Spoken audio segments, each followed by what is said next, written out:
Do you still teach your little ones and your grandchildren nursery rhymes? Do they have nursery rhyme books? In the olden days we had, what? Oh. In the olden days we had nursery rhyme books. And we had things like, "Ba, ba, black sheep, have you any wool? Yes, sir, 3 bags full. One for my master, one for my dame, and one for the little boy that lives down the lane." And then there's, "Little boy blue, come blow your horn. The sheep's in the meadow, the cow's in the corn. Where is the little boy that looks after the sheep? He's under the haystack, sound asleep. Mary had a little lamb. Its fleece was white as snow. And everywhere that Mary went, the lamb was sure to go." Isn't that interesting that at least 3 of the nursery rhymes that we used to teach our children have to do with sheep and lambs? And our gospel today talks about the good shepherd and the sheep. I pulled these 3 nursery rhymes because they kind of give us a picture of what it's like in life.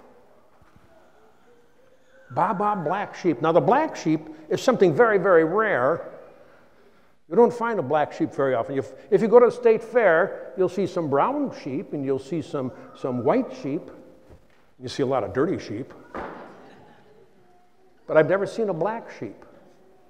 But there are black sheep. But because they're so rare, they don't fit in with the norm, we always think of them as something bad. And so we say, "Ooh, he's the black sheep of the family." Now, when my brother and sister said that about me, it wasn't true. But we talk about that. He's the black sheep of the family. And it's like, it just doesn't fit in with the norm. And we have black sheep. We have people that don't follow the Lord, that don't fit in with the norm that Jesus asks us to follow. But the black sheep are not to be expelled. They're not to be rejected. They're not to be avoided. They're to be welcomed back. They're to be invited to rejoin because they're important as well. If a shepherd has a black sheep, he doesn't get rid of it. He brings it to full growth, just like the rest of his sheep. Because that sheep is still important. Because that sheep is still one of the fold, even if it's different.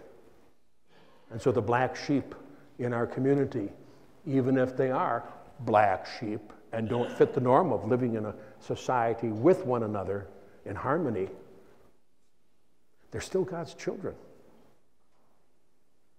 And he still loves them. He might sit back, say, "Okay, you don't want me here. Okay, I'm going to stand back here. But just so you know, I'll always be right behind you because I'm still going to look after you. And if you decide you don't want to be part of my fold, you're still going to hear my voice." Then we've got little boy Blue, who is supposed to be tending the sheep, and he's asleep. The shepherds we have in our lives, first of all, we have our parents. They need to be good parents. And good parents will say no to us at times. Our parents are not to be our friends. They're to be our parents. Now, when we get older and we're out of our adolescent years, and especially if we finally move out of the house and get on our own, get a job, and go off and get married, we can be friends with them. But they don't stop being your parents. And they still have an obligation to direct you. When you're baptized, the baptismal ritual says that the parents are to be the first of the teachers that you have, and the best. So if a father or a mother is not performing their duty as a parent, then they become like the black sheep. We have had black sheep who were priests. And they should have been tending the sheep. And they should have been taking care of the sheep. Because they're supposed to be shepherds. And some of them did not. We've stepped them away from the priesthood. Because that's not a role for them. The rest of us who are members of the clergy or who are people that work with our youth undergo a training program now. And we're reminded the importance of being good shepherds. And we're going to be held responsible. And Mary had a little lamb. Sheep was white as snow. And everywhere that Mary went, the lamb was sure to go. That's the kind of person, that's the kind of shepherd, that's the kind of community member that we must all be. Because that's like Jesus. Jesus is the good shepherd. And he has all these sheep. And he needs to tend them all. And he loves them all. And when they fall down or get hurt or get caught in some bramble bushes, he goes out, helps them get out. As the 23rd Psalm reminds us, he leads us to green pastures and gives us repose. By restful waters, he leads us. The sheep follow the shepherd. They know his voice. And they know that he will take them to the right place. And if you follow the shepherd, if you follow Jesus, you find peace in your life. There's a number of different songs that the Christian groups do and have performed on. And I keep thinking of how important these are for us in our lives. There is a group called the Casting Crowns. And a lot of times what we do in our lives is we kind of say, well, I don't think I need the Lord. I'm in charge of my life. And we want to be in control of everything. There's one song called Just Be Held by Casting Crowns. Hold it all together. Everybody needs you strong, but life hits you out of nowhere and barely leaves you holding on.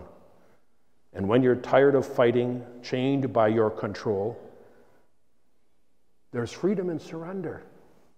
Lay it down and let it go. So when you're down on your knees and answers seem so far away, you're not alone. Stop holding on and just be held. Your world's not falling apart, it's falling into place. I'm on the throne. Stop holding on. And just be held. Just be held. The picture of the Good Shepherd going after the lost sheep shows him coming back holding that lost little sheep, that little lamb, over his shoulders.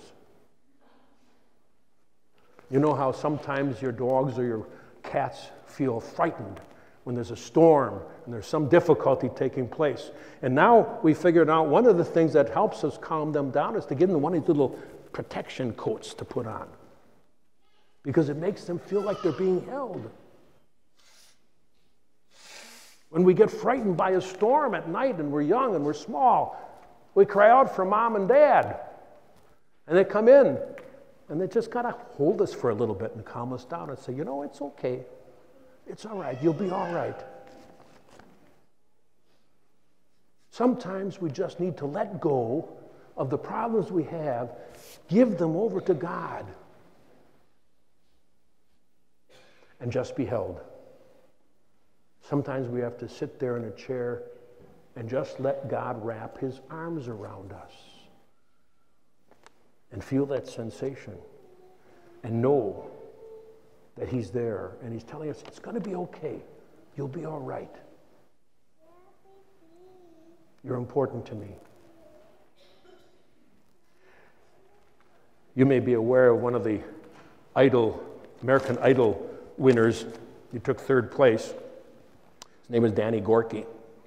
He's from Milwaukee, I believe. And just about a week or so before he went on the national program for American Idol, his wife died. She'd had some issues, and they were working with it, and they just couldn't set it up, and her heart gave out, and she died. And he decided to go on.